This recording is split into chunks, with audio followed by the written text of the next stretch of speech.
प्रिय भाई बहनों, आज हम आपके लिए कक्षा नवम पाठ 3 अपवाह का ये दूसरा वीडियो जारी कर रहे हैं।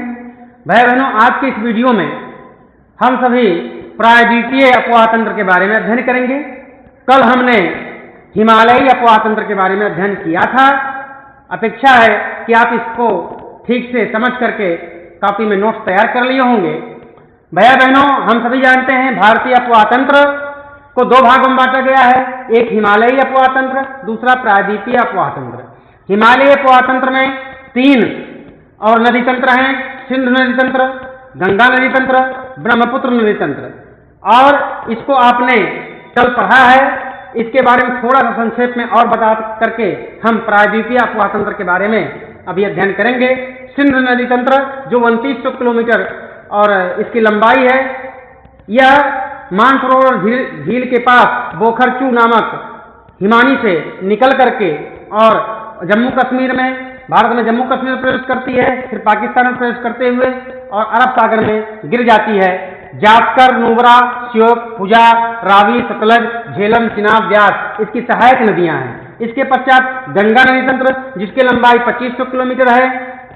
यह उत्तराखंड के गोमुख हिमानी से निकल करके और बंगाल की खाड़ी में जाकर के गिरती है। भारत में और बांग्लादेश में, दोनों देशों में यह नदी का प्रवाह है। इसकी सहायक नदियां घाघरा, गोमती, कोसी, गंडक, यमुना, सरस्वती, हुगली, चंबल, सोन, बेतवा और आगे चल करके ब्रह्मपुत्र बांग्लादेश में मिलती है। ब्रह्मपुत्र नदी तंत्र, यह इसकी लंबाई 2900 किलोमीटर है। दिबांग, लोहित, केनुला इसकी सहायक नदियां हैं। तो भाई बहनों, ये हिमालयी अपवाह तंत्र। अब आइए प्रायद्वीपीय अपवाह तंत्र, जैसा कि यहाँ मानचित्र में आपको बना करके दिखाया गया है। नर्मदा द्रोणी, नर्मदा द्रोणी इसका जो उद्गम स्थल है वो अमरकंटक की पहाड़ियों से निकलती है। यह नदी यहाँ पूर्व में मध्य प्रदेश के अमरकंटक की पहाड़ियों से निकल करके और पश्चिम में बहती हुई यह महाराष्ट्र होते हुए गुजरात में प्रवेश करती है। गुजरात में यह जाकर के अरब सागर में गिरती है और यह जो नदी है ये ज्वार नद मुख बनाती है। ज्वार नद मुख से तात्पर्य कि यह नदी डेल्टा नहीं बनाती है, तुरंत सागर में खड़े ढाल के रूप में गिरती है।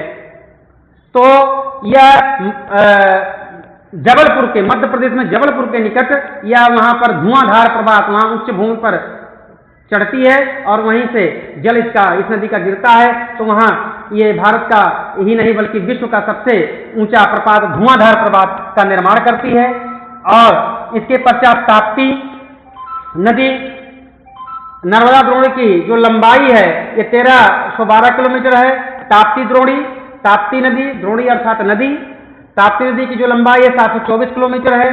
ताप्ती नदी ये बैतूल मध्य प्रदेश के निकट सतपुरा की पहाड़ियों से निकल करके और पश्चिम में और महाराष्ट्र होते हुए गुजरात में प्रवेश करके और अरब सागर में गिरती है। यह भी ज्वार नद मुख बनाती है। भाई बहनों, एक चीज ध्यान में रखिए, जो पश्चिम की ओर बहने वाली नदियां हैं जैसे नर्मदा, ताप्ती, लूनी, साबरमती, ये जो नदियां हैं ये सभी नदियां ये ज्वार नद मुख बनाती हैं, डेल्टा का निर्माण नहीं करती हैं।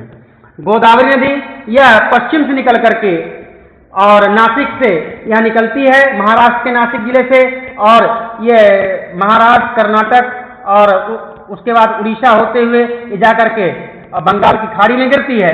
यह नदी डेल्टा बनाती है क्योंकि अपने साथ यह सिल्ट और अवसाद लेकर के जाती है, इसलिए यह नदी पूरब में अपने डेल्टा बनाती है। इसकी जो लंबाई है 1500 किलोमीटर है। फिर कृष्णा द्रोणी, कृष्णा द्रोणी यह भी और महाबलेश्वर की पहाड़ियों से निकल करके, पश्चिमी घाट में महाबलेश्वर की पहाड़ियों से निकल करके और यह कर्नाटक होते हुए फिर आंध्र प्रदेश में प्रवेश करती है। आंध्र प्रदेश में यह प्रवेश करने के बाद बंगाल की खाड़ी में गिरती है। बंगाल की खाड़ी में गिरते समय इसका जो बहाव है कम होता है और पूर्व की नदियों के भाग यह डेल्टा का निर्माण करती है। इसकी जो सहायक नदियां हैं तुंगभद्रा, कोयना, मूसी और घाट प्रभा, ये इसकी सहायक नदियां हैं। अगला है कावेरी द्रोणी। कावेरी द्रोणी इसकी जो लंबाई है 850 किलोमीटर है, जैसा कि यहां लिखा गया है एरो बना करके। यह नदी और पश्चिमी घाट की पहाड़ियों से निकल करके कर्नाटक कर्नाटक के बाद आंध्र प्रदेश में प्रवेश करते हुए और ये जो है बंगाल की खाड़ी में गिरती है। इसे दक्षिण की गंगा नाम से जानते हैं।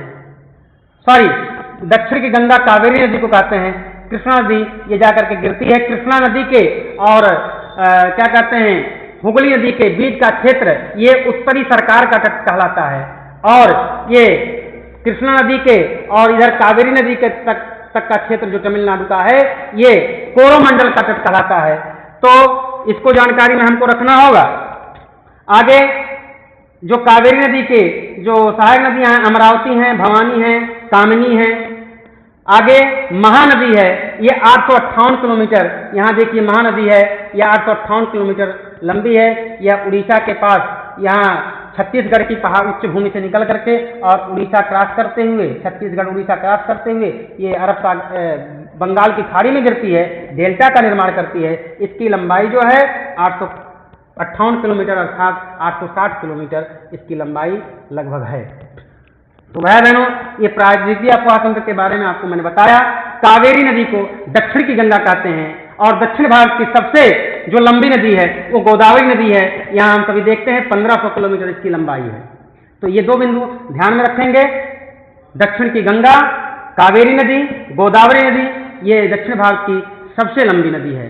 तो आज के इस वीडियो में हम समझते हैं कि आपको प्रायद्वीपीय नदियों के बारे में जो समझ में आया होगा वो आप अपनी कॉपी में नोट करेंगे और अगले वीडियो को, इस वीडियो को सब्सक्राइब करेंगे तो अगले वीडियो का नोटिफिकेशन आपको मिलता जाएगा। आज के लिए धन्यवाद।